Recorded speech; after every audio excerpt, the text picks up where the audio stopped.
लोकसभा चुनाव के अंतिम चरण में आज चुनावी प्रचार शाम को थम जाएगा। 2 दिन ही अब चुनाव में बाकी है। नमस्कार, मैं हूं Shyam Gurjar. Voice of MP के लोकसभा चुनाव को लेकर ये स्पेशल एपिसोड लेकर हम आपके सामने आज फिर मौजूद हैं। हमारे साथ एक बार फिर से वरिष्ठ पत्रकार मुस्तफा हुसैन मौजूद है। हम उनसे जानेंगे कि नीमच मंदसौर लोकसभा संसदीय सीट पर क्या हाल है और अब जो है आने वाले 2 दिन किस तरीके से निकलने वाले हैं और अभी तक की स्थितियां क्या बनी है। उससे जी चुनाव के प्रचार का जो आखिरी दिन है, 2 दिन अब चुनाव के अंदर बचे हुए हैं, लेकिन इस बीच में जो बहुत कुछ घटा है, बहुत कुछ देखने को मिला। कई पीआईपी आए, दोनों तरफ से बड़े बड़े नेता का आवाजाही चल रही है। आज भी प्रचार के अंदर दोनों ही पार्टी के प्रत्याशी अपना अपना पूरा जोर लगाए हुए हैं। तो क्या स्थिति अभी तक बन के आई है और कहाँ तक पहुँचा है चुनाव? बिल्कुल ठीक कहा शाम आपने। आज संसदीय क्षेत्र पे चुनावी शोर थम जाएगा। दूसरी खास बात यह कि मतदान के आखिरी चरण में जितनी सीटें मध्य प्रदेश की बची है उसमें सबसे हाई प्रोफाइल जो सीट है वो नीमच मंदसौर सीट है। यहाँ पर भारतीय जनता पार्टी और कांग्रेस ने अपनी पूरी ताकत झोंक दी। अब इस ताकत झोंकने की बात पर अगर हम एनालिसिस करते हैं तो सबसे खास बात यह है कि नीमच मंदसौर संसदीय सीट जो कि भारतीय जनता पार्टी का गढ़ है, वहीं दूसरी तरफ मीनाक्षी नटराजन जो राहुल गांधी की करीबी है वो चुनाव लड़ रही है। तो भाजपा और कांग्रेस के मान से ये सीट काफ़ी महत्वपूर्ण हो जाती। लेकिन इस चुनाव में हमने और आपने पूरे संसदीय क्षेत्र में घूमने के बाद ये देखा कि चुनाव पूरी तरह नीरस और उबाऊ रहा। कहीं कोई इस चुनाव में हल्ला गुल्ला नहीं दिखा, कोई पार्टियों में कुछ उत्साह का संचार कहीं भी नहीं दिखा। दूसरी बात यह है कि पिछला लोकसभा चुनाव जो हमने देखा था उस समय मोदी लहर थी और भारतीय जनता पार्टी में कार्यकर्ता और नेता तमाम लोग इस चुनाव को सफल बनाने में लगे थे। ठीक उसके उलट इस समय जो हमने स्थिति देखी और कल जो आपने बड़ा महत्वपूर्ण स्टिंग ऑपरेशन किया था, जब बारादरी पे 4 बजे केंद्रीय मंत्री नरेंद्र सिंह तोमर का जनसंपर्क होना था, लेकिन नियत समय पे वहाँ एक भी कार्यकर्ता मौजूद नहीं था और वो जनसंपर्क काफ़ी देरी से शुरू हुआ। और उस जनसंपर्क में जैसा कि आपने अपने स्टिंग ऑपरेशन में दिखाया कि 200 रुपये दिहाड़ी मजदूर लाकर उस जनसंपर्क को शुरू किया गया। तो ये एक सीन हो गया भाजपा के पॉइंट ऑफ व्यू से कि भारतीय जनता पार्टी के अंदर नेताओं की क्या स्थिति है, कार्यकर्ताओं की क्या स्थिति है।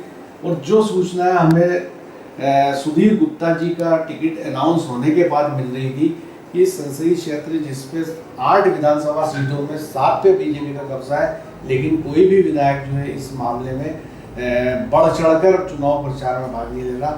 हाँ, हमने ये देखा कि जब प्रत्याशी सुधीर गुप्ता यहाँ आए तो उनके साथ जब विधायक उनके क्षेत्रों में लगे, हल्का फुल्का घूमे, लेकिन जो एक चरणबद्ध कार्यक्रम होता है, लगातार जो एक प्रचार होना चाहिए, ऐसा प्रचार बीजेपी में कहीं नहीं दिखा। दूसरी खास बात कांग्रेस की अगर बात करें तो कांग्रेस के अंदर बूथ लेवल का कार्यकर्ता नहीं है, बूथ लेवल का मैनेजमेंट नहीं है। इसका दावा जरूर बीजेपी करती है, लेकिन कांग्रेस में तो ये है ही नहीं। तो इसमें पूरा दारोमदार चुनाव का जो कांग्रेस प्रत्याशी मीनाक्षी नटराजन उनके ऊपर है और उनके जो सहयोगी लोग हैं जो देश भर में फैले। इस समय हमारी जानकारी है कि 200 से 300 लोग उनकी मदद के लिए आए हुए हैं। वो प्लस जो कांग्रेस के नेता वो मिलके उस चुनाव को मैनेज कर रहे हैं। तो दोनों ही पक्षों के एतबार से चुनाव नीरस और उबाऊ है, कोई ज़्यादा शोर नहीं दिखता है। उसमें खास बात और क्या देखने को मिलती है, क्या सुधीर गुप्ता जी फील गुड में है, जिस तरीके से देखने को मिला प्रचार में या कहीं तरह उस तरह का दम नहीं लगा। जब भारतीय जनता पार्टी के अंदर जो एक चीज़ देखने को मिलती है कि कार्यकर्ताओं में उत्साह रहता है, बड़े पैमाने पर प्रचार चलता है, लेकिन वो नहीं चला, इस बार साइलेंट चला। तो ज़्यादा फील गुड में नहीं है सुधीर गुप्ता? देखिए तो शाम, जितना आप घूम रहे संसदीय क्षेत्र में मैं भी घूम रहा हूँ और हम लोगों ने ये चीज़ साफ तौर पे देख ली कि अगर सर्जिकल स्ट्राइक और हिंदुत्व का मुद्दा असर कर गया तो सुधीर गुप्ता का अपहरण हो सकता है। अदरवाइज उनके पिछले कार्यकाल की बात करें तो उसको लेके ग्रामीण क्षेत्रों में भारी नाराजगी है। हम कई गांव में गए तो गांव के लोगों से जब हमने बात की और हमने पूछा उनसे कि आपने सांसद सुधीर गुप्ता को देखा, तो उन्होंने साफ तौर पर इनकार कर दिया। तो मोदी लहर को लेके, सर्जिकल स्ट्राइक जैसे मुद्दों को लेके प्रत्याशी सुधीर गुप्ता फील गुड में हो सकते हैं और उनको ये गुमान हो सकता है कि ये मुद्दे अगर असर कर जाएंगे तो वो चुनाव जीत जाएंगे। अगर ज़मीन पे मुद्दों की बात हुई, अगर ज़मीन पे कर्ज माफ़ी की बात हुई, अगर ज़मीन पे सांसद की सक्रियता की बात हुई, तो निश्चित तौर पे सुधीर गुप्ता के लिए मुश्किलें हैं, बड़ी मुश्किलें हैं, क्योंकि टैंकर सप्लाई से लेके जितने भी मामले हैं उनके खिलाफ जाते दिखते हैं ग्रामीण क्षेत्रों में। और उनके टिकट के पहले जो एक एटमॉस्फेयर भारतीय जनता पार्टी में बना था और बड़े पैमाने पे रिवोल्ट दिखाई दे रहा था, लोग नाराज दिख रहे थे, उनके टिकट के पक्ष में नहीं दिख रहे थे, तो कहीं ना कहीं वो चीज़ें भी अब साफ तौर पे ज़मीन पे दिख रही है कि वो लोग पार्टी के बड़े नेता वो पूरी तरह इस चुनाव से हाथ खींच चुके हैं। तो अगर उनको सर्जिकल स्ट्राइक और हिंदुत्व जैसे मुद्दों से अगर फील गुड हो और अगर वो ज़मीन पर असर दिखा गए तो हो सकता है कि चुनाव उनके पक्ष में चला जाए। लेकिन अगर मुद्दों पे बात हुई तो इस संसदीय क्षेत्र में इस बार भाजपा प्रत्याशी सुधीर गुप्ता के लिए काफ़ी मुश्किलें साफ तौर पर हमें दिखती है ज़मीन पर। मीनाक्षी नटराजन भी कहीं ना कहीं जो गांधीवादी नेता हैं बहुत घूम रही है, इस बार वो ज़्यादा कोशिश करती हुई नजर आ रही है, कुछ नेता उनके साथ भी लगे हुए हैं, लेकिन फिर भी एक जो कांग्रेस की परिपाटी रही है कि गुटबाजी काफ़ी उसमें सक्रिय रहती है और हावी रहती है, तो क्या इसका नुकसान भी क्या है मीनाक्षी नटराजन को हो सकता है? या इस बार जैसा कहा जा रहा है कि कमलनाथ जी हो या वरिष्ठ नेतृत्व जो है राहुल गांधी है, तो उनका कहना है कि आप मीनाक्षी को जिताओ और उसको लगो आप कहीं ना कहीं, तो क्या उसके कारण लगे हैं? क्या नजर आ रहा है अभी? वैसा ऐसा एकदम रिवॉर्ड जैसा या एकदम से गुटबाजी जैसा नजर तो नहीं आया, लेकिन आपके मन से क्या सोचते हैं? शाम तक वो मीनाक्षी नटराजन की अगर बात करें तो एक बात स्पष्ट है कि वो ताकतवर पॉलिटिशियन है। राहुल गांधी जो राष्ट्रीय अध्यक्ष उनकी बेहद करीबी है, तो कांग्रेस में उनके नाम को लेकर गुटबाजी मुझे शून्य नजर आती है। कोई भी नेता इस बात की हिमाकत और हिम्मत नहीं कर सकता है कि मीनाक्षी नटराजन के खिलाफ काम करे। काम कम कर सकता है, काम न करे लेकिन विरोध करे, ये थोड़ा मुश्किल है। तो कुल मिला के लोग कम करे या ना करे या करे, लोग दिख रहे हैं मीनाक्षी नटराजन के काम में लगे हैं। दूसरी अगर पर्सनली मीनाक्षी नटराजन के एतबार से बात करें तो उनके अंदर एक बड़ा मादा हमने देखा कि वो खूब घूमती है, पैदल पैदल चलती है, करीब 550 किलोमीटर की पदयात्रा उन्होंने कर दी। और लास्ट टाइम जब हमारी उनसे बात हुई थी तो वो उन्होंने हमें बताया था कि वो अब तक 250 पंचायत मुख्यालयों पर खुद जा चुकी है। और कांग्रेस ने एक पैटर्न तय किया था कि मीनाक्षी नटराजन पंचायत मुख्यालय पे जाएगी और उस पंचायत के जुड़े हुए जितने भी गांव हैं उस गांव के कार्यकर्ताओं को वहाँ बुलाया जाएगा। अब ये संख्या उनकी अब कितनी हो गई इसका अंदाज़ा नहीं है मुझे, लेकिन जो ट्रैक उन्होंने बनाया था कि इस तरह से मैं लोगों के पास जाऊंगी। दूसरी खास बात ये कि जो उनका पिछला कार्यकाल था, एक बात तो ये सही है कि उन पे किसी भी प्रकार के करप्शन का कोई चार्ज नहीं है। वो गांधीवादी नेता है, 15 रुपये की चप्पल पहनती, 50 रुपये का शलवार कमीज पहनती, तो ये चीज़ उनके हक में जा रही है कि वो कहीं उन पर कोई एलिगेशन नहीं है, पिछले कार्यकाल में कोई ऐसा बुरा नहीं घटा जिसके कारण मीनाक्षी नटराजन को कटघरे में खड़ा किया जा सके। और तीसरी एक बात जो हम लोग महसूस कर रहे हैं इन दिनों कि सांसद को लेके नीमच मंदसौर काफ़ी हो गया। एक बात शिद्दत से नीमच जिले में उठ रही है कि जो सांसद सुधीर गुप्ता रहे वो मंदसौर के रहे, नीमच के लिए उन्होंने कुछ भी नहीं किया, आए गए भी नहीं, लोगों से मिले भी नहीं, ग्रामीण क्षेत्रों में उनका उपस्थिति नगण्य ही लोग मानते। लोगों की छोड़िए, जो भारतीय जनता पार्टी का कार्यकर्ता वो भी इसको नगण्य ही मानता है। तो ये नीमच मंदसौर जो होना है ये भी एक बीजेपी के लिए बड़ी झंझट खड़ी कर सकता है। और मीनाक्षी नटराजन खुद भी ये बार बार मुद्दा उठा रही है, खुद भी इस बात को हाईलाइट कर रही है।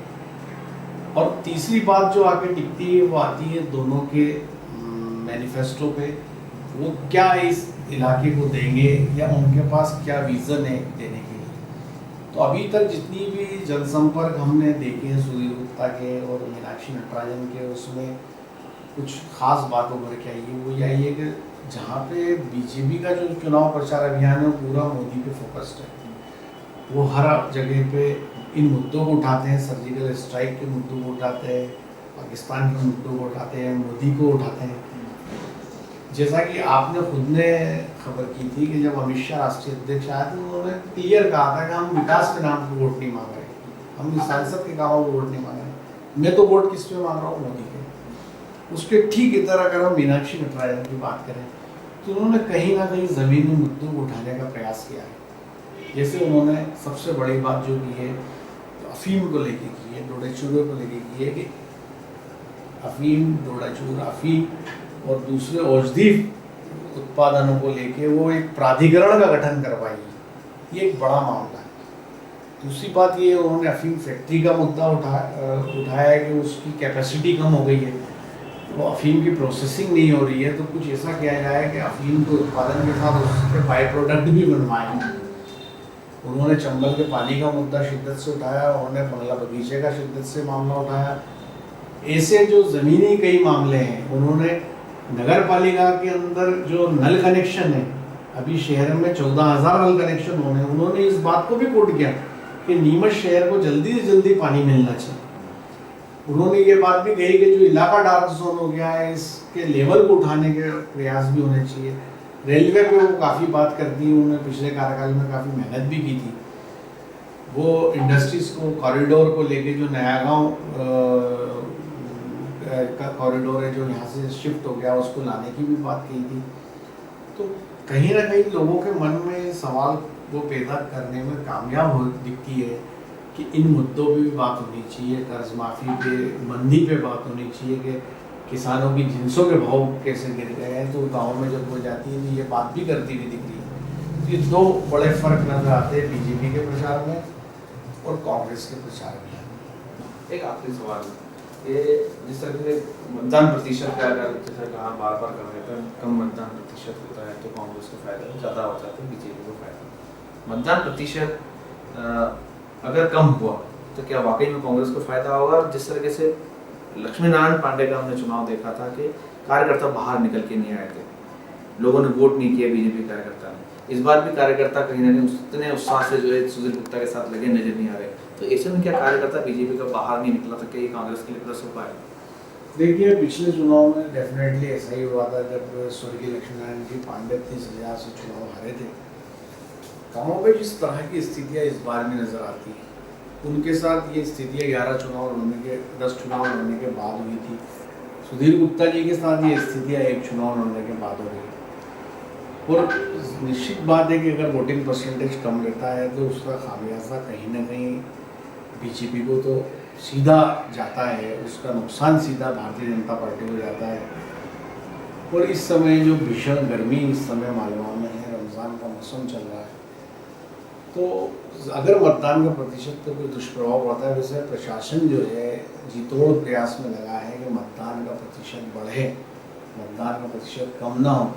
लेकिन उनके प्रयास और राजनीतिक दलों के प्रयास कितने रंग लाते हैं, इस बात का पता 19 मई को चलेगा, जब इस संसदीय क्षेत्र पर लोग वोटिंग के लिए निकलेंगे। पर स्थितियाँ कुल मिला के जो हमने जहाँ से अपनी बात शुरू की थी कि ये लोकसभा चुनाव हाई प्रोफाइल सीट होने के बावजूद नीरस और एक उबाऊ जैसा लगता है। उससे एक और सवाल फिर पूछूँगा आपसे, मैं एक और आखिरी सवाल है ये मेरा कि जिस तरीके से दोनों ही लास्ट अंतिम दौर में चुनाव चल रहा है, तो दोनों ही दलों के में जो है पूरी ताकत झोंक रखी है। बड़े दिग्गज नेता यहाँ हमें देखने को मिले, अमित शाह यहाँ पे आए, नरेंद्र सिंह तोमर यहाँ पे आए, शिवराज सिंह यहाँ पे लगातार आए, शिवसेना प्रधान आए, कांग्रेस की तरफ से पीसी शर्मा जी आए, जयवर्धन सिंह यहाँ पे घूम रहे हैं देखने को मिला, राहुल गांधी खुद यहाँ आ गए। तो आपको क्या लगता है किस तरह से ताकत झुकी है, क्या वाकई में प्रतिष्ठा की सीट भी है? बिल्कुल ये प्रतिष्ठा की सीट है। और मैंने पहले ही कहा आपको कि जो बीजेपी का कार्ड है तो बीजेपी के लिए बड़ी प्रतिष्ठा है, और राहुल की गरीबी है तो कांग्रेस के लिए प्रतिष्ठा है। और दोनों ही दलों ने इस मामले में सोची समझी रणनीति के तहत अपने नेताओं को मैदान में उतारा। जहाँ कांग्रेस और भाजपा के राष्ट्रीय अध्यक्षों ने आके ताल ठोकी, अब उन दोनों राष्ट्रीय अध्यक्षों की चुनाव सभाओं को अगर अपन विश्लेषण करें तो निश्चित तौर पे राहुल गांधी की जो सभा थी वो अमित शाह से काफ़ी भारी थी। उसमें जितने बड़े पैमाने पे लोग जुटे थे वो लोगों को साफ दिखाई दे रहे थे। उसके बाद हम बात करें तो बीजेपी में जो इस समय स्टार प्रचारक है वो पूर्व मुख्यमंत्री शिवराज सिंह चौहान है। तो शिवराज सिंह चौहान इस संसदीय क्षेत्र में 2 बार आए और उन्होंने जो है सुधीर गुप्ता जी के लिए वोट मांगे। लेकिन उसी के पैरेलल कांग्रेस ने वर्तमान सीएम कमलनाथ को मैदान में उतारा। कमलनाथ ने मीनाक्षी नटराजन के लिए नीमच मंदसौर जिले में सभाएं की और वोट मांगे। उसके बाद ठाकुर वोटों के एतबार से देखा जाए तो बीजेपी ने नरेंद्र सिंह तोमर को यहाँ मैदान में उतारा, उन्होंने वोट की अपील की। लेकिन कांग्रेस ने जो है उसी के चलते जयवर्धन सिंह को मैदान में लाई और पीसी शर्मा जो कि प्रदेश के बड़े कद्दावर ब्राह्मण नेता है, उनका 2 दिन तक उनका स्टे यहाँ रहा। उन्होंने ब्राह्मण समाज के लोगों से बात की और ये बताने की कोशिश की कि मीनाक्षी नटराजन एक ब्राह्मण है और इस संसदीय क्षेत्र ब्राह्मण बाहुल्य है। उसी का परिणाम है कि स्वर्गीय लक्ष्मीनारायण पांडे यहाँ से चुनाव जीतते रहे थे और ब्राह्मण जब वोट करता रहा तो उन्होंने कभी पार्टी नहीं देखी और हमेशा जो है स्वर्गीय पांडे जी को वोट किया। तो पीसी शर्मा ने इस फैक्टर को उभारने का प्रयास किया कि कहीं ना कहीं ब्राह्मण वोटों का झुकाव मीनाक्षी नटराजन की तरफ और जयवर्धन सिंह को लाने का भी मकसद यही था कि जो राजपूत वोट है उनकी तरफ डाइवर्ट हो। इस दौरान कई राजपूत सरदार जो है वो जयवर्धन सिंह से मिले और उनको ब्रीफ किया। उन्होंने कहा कि भाई आपको ये करना है। और इस दौरान एक बड़ी चौंकाने वाली घटना हुई कि मंदसौर में पीसी शर्मा ने एक बयान दिया जिसमें उन्होंने ये कहा कि मालवा निम्बाड़ के कई दिग्गज भाजपा नेता कांग्रेस के संपर्क में हैं और अंदर खाने वो कांग्रेस की मदद कर रहे हैं। और इस बयान से काफ़ी तहलका भी मचा कि आखिर वो कौन से भारतीय जनता पार्टी के बड़े लीडर है जो अंदर खाने कांग्रेस का सपोर्ट कर रहे हैं। तो कुल मिला के ये जो सिनेरियो बन के सामने आया है वो ये है कि नेता ज़रूर आए। इस मामले में कहीं ना कहीं कांग्रेस थोड़ी ज़्यादा इफेक्टिव रही है, अपने नेताओं को जिस तरीके से वो मैदान में लाई और जिस तरीके से उन्होंने उसका प्रचार प्रसार करवाया, उससे जो एक एटमॉस्फेयर बना, वो एटमॉस्फेयर थोड़ा कांग्रेस की तरफ प्लस है। लेकिन अगर सर्जिकल स्ट्राइक और हिंदुत्व की बात करें तो बीजेपी का अपर हैंड है। तो अब ऐसी स्थिति में लास्ट मोमेंट पे ज़मीन पे अगर मुद्दे असर दिखा जाएंगे तो बीजेपी के लिए मुश्किल हो जाएगी और अगर भावना असर दिखा जाएगी तो कांग्रेस के लिए मुश्किल हो जाएगी। सही कहा पुष्पा जी ने, बिल्कुल के भावनाएं अगर असर करी तो भारतीय जनता पार्टी के लिए इस सीट पर जो है उनको फ़ायदा मिल सकता है। लेकिन मुद्दों पर अगर बात हुई तो मीनाक्षी नटराजन के हक में यहाँ जो है वोटर जा सकता है। अब चुनाव में 2 दिन ही बचे हैं। हम लोग लगातार आप तक चुनाव को लेकर खबरें पहुँचाते रहेंगे। चुनाव के दिन भी हम लगातार मतदान और किस दिशा में मतदान जा रहा है उसको लेकर सारी खबरें आप तक पहुँचाएंगे। तब तक के लिए हमें इजाज़त दीजिए। वॉइस ऑफ एमपी के लिए मेरे सहयोगी नवीन पाटीदार के साथ श्याम गुर्जर।